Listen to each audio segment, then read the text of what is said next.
So, how are you, Morgan? How's your day going? I'm doing really well. Just a typical day, I guess, like every other day. What about you? Okay. Yeah, my day is going well. Thank you so much for asking. Where are you currently residing? I currently live in Madrid, Spain. What about Oh, you? oh my God, that's so cool. I'm from India. I'm living in India. It's a sunny country, right? Yeah, it is. I mean, it does have cold-ish winters. It's colder Mm-hmm. than you would expect. Like when I first moved here, I Yeah. thought it wouldn't be this cold, but it's still not as cold as my hometown. Hmm. So you're from the US, right? Yeah, I'm originally from the north in Wisconsin. Okay. And how often do you go home? Um, it's hard to say. I mean, there was a time period when I didn't go home for like 2 years. Yeah. But I would say most of the time it's like once a year, maybe in the Mm-hmm. summer or for Christmas. But sometimes my family also comes here, so it Yeah. depends. Yeah, that's nice. That's so great to know. Yeah. So like you learned Spanish, you kind of learned Spanish before moving to Spain, or was it like you completely had a fresh start of learning this language after landing in Spain? I started learning Spanish in high school when I was like Oh, that's cool. 14, maybe. And then I also studied it in college. So I graduated with a double major in Spanish and psychology. Yeah. And after I graduated, I felt like my level wasn't really at where I wanted it to be. So I decided to move to Spain. And my original plan was to be here for 1 year, but Hmm. uh, I'm still here 7 years later. Yeah. This is absolutely crazy, but the people that have settled maybe in Malaysia, Thailand, or Vietnam, wherever, and they always said that, oh, my plan was to stay here for 8 months or 9 months or so. But they, like, for example, I was talking to somebody from Malaysia, and she said she got married to a Malaysian guy, and so she's been living there for like 12 years now, and her plan was to not even stay for 12 months. That's crazy how life turns out. That's It is pretty crazy. awesome. Yeah. Yeah, things that you just don't plan. And Yeah. here you are, in a place where you never expected. Yeah. So I started a YouTube channel. This is an actual thing. People are having conversations to learn English. So people are having conversations in English, and there are a lot of people that watch the conversation to get to know, okay, this is the natural flow. Like, this is how you interact with people. So they found it helpful, and I thought maybe I could start that. I'm not sure. So my first video was actually with my mom because I was so nervous. I said, like, you have to be my first guest because I could never even imagine doing it with someone else. Yeah, so we did the Wow. video, and surprisingly, people kind of started approaching me within India for conversations. So I just took a leap. I started having conversations. I got the sense of like how to hold a conversation, because before that I had absolutely no idea. I'd be so awkward. I'd be like, okay, like what do we talk about? But I guess the more people you talk to, the more experience you gain, like how to hold a conversation, stuff like that. So yeah, I started doing that. Then I also started interacting with native English speakers, which has been pretty recent. I think maybe a month or two ago I started uploading videos with them, and it's been pretty awesome to get to know the mindset of people, how they think, how they perceive things that are living all across the globe. Because you've been raised in a completely different environment, so it's really fun to know your perspective on things. So yeah, that's what I've been doing. I'm really grateful for the channel, really grateful for the people that have been a part of my channel. um and That's yeah. That's amazing. That's amazing that you had that opportunity and you jumped at it and you took the leap, and even though it was scary, it seems like it worked out really well. When I first moved to Spain, I actually had kind Yeah. of a kind of a similar experience. Yeah. When I first came here, I also was not very good at conversation. I wasn't really like a talkative person. I wasn't good at Yeah. small talk. I didn't, but that was part of my job when I first moved here. I had to talk to people in order Right. to do my job well. So I kind of just had to learn. And Yeah. as time went on, you just kind of learn how to have a conversation and you learn topics that you can ask or follow up questions. And so I totally get Yeah. where you're coming from. Yeah. Yeah. No, but that's the beauty of it, right? Like we cannot put a boundary on our potential. Like who would have thought we could be able to have conversations like this if we are not that talkative naturally? So it's a really great thing. I actually discovered myself through my YouTube channel because I didn't know I could do these things. So That's yeah, amazing. yeah. Yeah. Are you so you're teaching in Spain?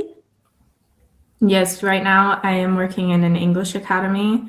I Right. teach mainly small children. Like most of my students are like 6 years old.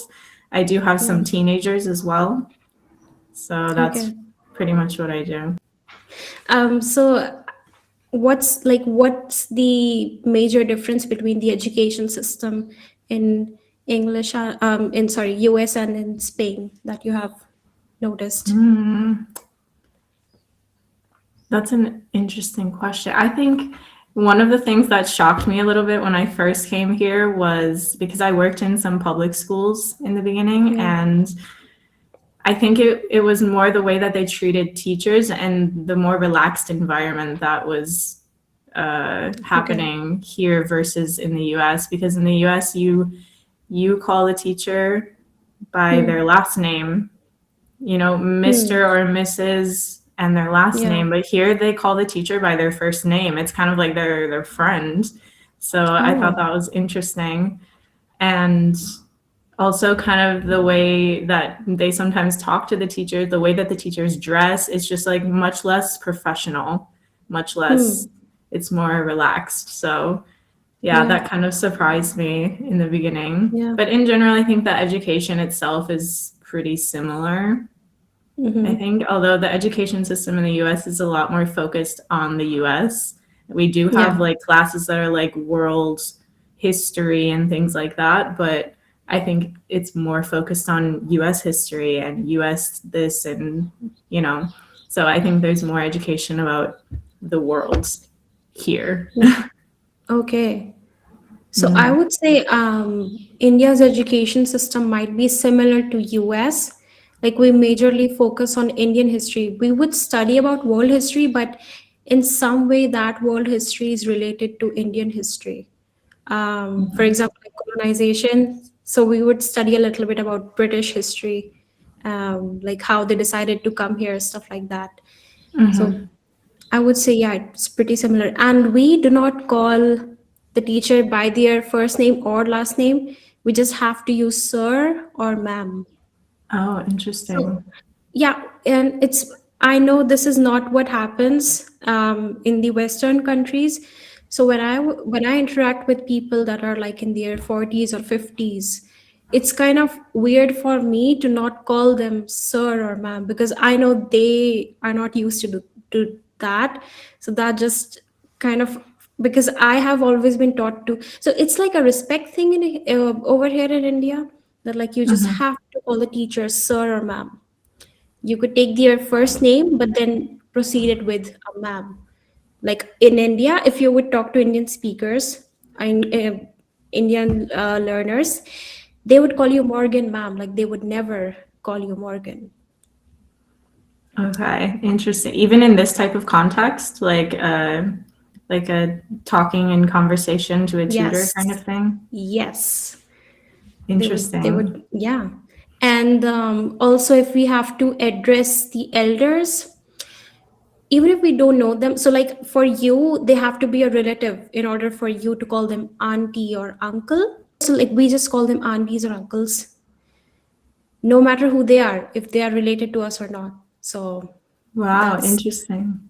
yeah. So we You never ever call them by their first name, the elders. okay. Yeah, I get that though. It's a sign of respect. I mean, in Yeah. Spanish they have a word when they refer to, when they're speaking directly to a person, they have a word that's more formal when they want to say you. Do you have a word that's similar to that?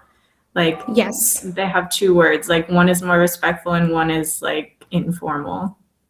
Yeah, You we have the do. same. Yes, we do. So it's like, so in Hindi, we if for you, we will, oh, actually, we have three. Oh, So one is like very informal. It's like tu. So tu is like you. And in formal Hindi, it's like tum, which is a little more respectful, but it's still like talking to a friend or somebody your age.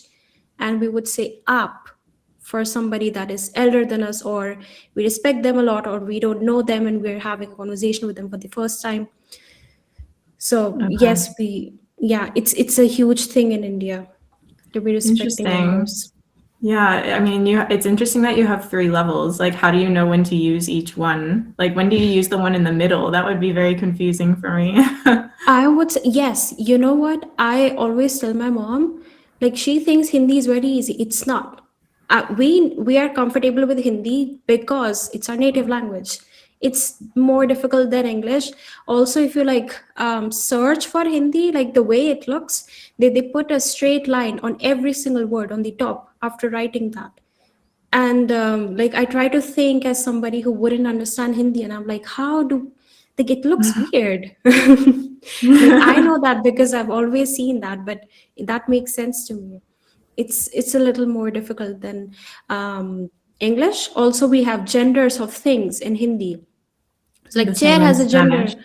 Yeah, yeah. Car has a gender. So we know that because we've always been speaking this.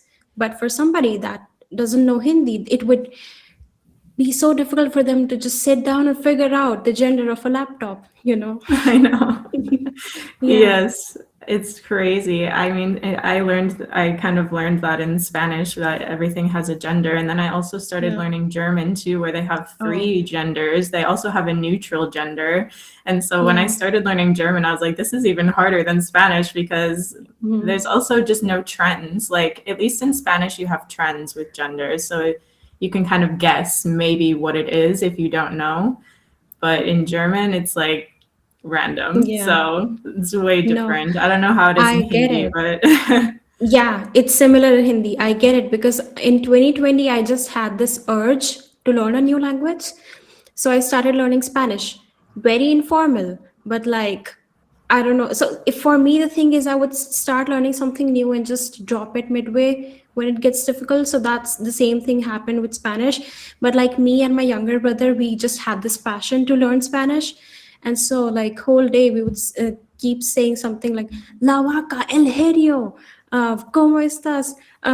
Anything, just randomly screaming words. And our mom would be like, oh my God, I'm so proud of you. Like, you're learning a new language. And we'd just be spitting random words.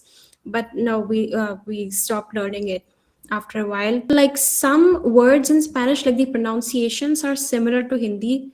So like, we say the. So the is also, I think, in Spanish, right? So the is not that difficult for us to pronounce. yeah, like you was two. With the first two that you said, it was Yes. sounded the same. Yeah. Yeah. Yeah. What do we say you in Spanish? How do So we say it? Sorry. the informal way is tú, like I said, and then the formal way would be usted. Okay. But so Mm-hmm. the informal one is similar to Hindi. Yeah, it is very similar. Yeah, And crazy. yeah, it's funny though because there's a big difference between Spanish speaking countries in the use of the formal usted. Yeah. Because in Spain, like I said, everything in general here is much more relaxed and much more informal. Like nobody really uses usted here unless it's like a Yeah. very, very, very formal situation, like maybe a job interview or you go to the doctor or the bank or something, maybe somebody will Hmm. use usted. But usually even with older people don't like when you call them usted. They take it like offensively sometimes. They're like, you're calling me Uh-huh. old, you know? Hmm. It's Yeah. interesting. That So, makes sense. That makes sense. Yeah. In India, it's like I said, we call older people auntie. But like, if somebody is in their 20s, They wouldn't want to be called aunties, even in 30s. But like that transition, that like people here make memes like, like kids calling them uncle randomly, like, uncle, could you pass my ball? It's like, oh, when did I become uncle? So, these kind of things. So yeah, people kind of here do get offended if you call them auntie or uncle, especially if they are in their 20s or their early 30s. But eventually, Yes. everybody in India becomes auntie or uncle. Yeah, It just happens. It's part of yeah, the experience. yeah. That's funny. We do have a similar thing in English, though. Even though we don't have a technical way to say like a formal you, we Hmm. have like ma'am and sir. So Yeah. like in the south of the US, it's very common for people to call each other ma'am and sir. It's like Hmm. they're much more polite in the south. And that's Yeah. normal. But if you're, at least in my area, there are some older people that will get offended if you Hmm. call them ma'am or sir because they take that as like you're calling me old, you know? Hmm. Yeah. hmm But So it's kind there's a of difference. similar. There's a miss and there's a ma'am. So ma'am is like for older women and miss is for younger women. Is that how you Yeah, I mean, reference it's it? kind of like a way, it's like a polite way, like to call somebody. Yeah, if you're trying to be Okay. polite. hmm Yeah. but it's in a like very polite situation. So it's hard to say. I mean, in the South, they use it quite often. So it's more of a normal Hmm. thing. But if you're in the North, maybe not so much. Yeah. And how are you integrating in Spanish culture? I think now, after 7 years, I feel pretty integrated. Although, one of the things that I find interesting is that it's so hard to make Spanish friends, like Hmm. people who are actually from here. Most of my friends that I've made are from other countries. Okay. Or in the beginning, when I was looking for Spanish practice, I always found Spanish practice with Latin American people, not Spanish Okay. people. So, I think it's because, we're all international people, we're in the same boat, we're all looking Yeah. for friends. So Spanish people already have their life here. They have friends, they have everything established already. So they're not looking for, looking Right. to meet people. Yeah. Right. Yeah, that makes sense. I think that might be the case for every country. Now, I haven't personally been to other countries, but I feel like that makes sense because these Spanish people, they have been with their kindergarten friends, with their school friends, their college friends. So I don't think they require new friends. Unlike us, if we are leaving our home country, we are completely alone and we would be in need of having some friends. Yeah, that makes sense. Yeah, exactly. So that's one of the things I was surprised by. I mean, now that I think about it, it's not that surprising, but when it was happening Yeah, at first, I was like, why are there no Spanish people around to be friends with? Like, yeah, so yeah. No, that would have been so cool to actually have Spanish friends if you're living in Spain. exactly. Yeah, that's the way it works. But making friends, honestly, in abroad is so hard. It's so Yeah, much effort. You have to really, especially I came here, I didn't know anybody. So I hmm, really had to like put myself out there, go out by myself, meet new yeah, people. And it was hard at first and it was a lot of yeah. effort. And then honestly, a lot of those friends end up leaving, going back to their Right. countries. And so Yeah, you put in all that effort and then they leave. Especially, yeah. I came here right before COVID. So a lot of my friends Hmm. left during COVID to go back to Okay. their countries. And so that Yeah. was hard for me because then I was like, now I have to do this all over again, you Yeah. know? Right. The energy and the time you put in, and eventually for them to leave, you have to start from the point zero now to make newer friends. Oh, We are running out of time, but honestly, yes. Morgan, it was so lovely connecting with you. I just noticed the time right now. The time Yeah, flew by. me Yeah. too. It did fly by. It was really nice Yeah. talking with you.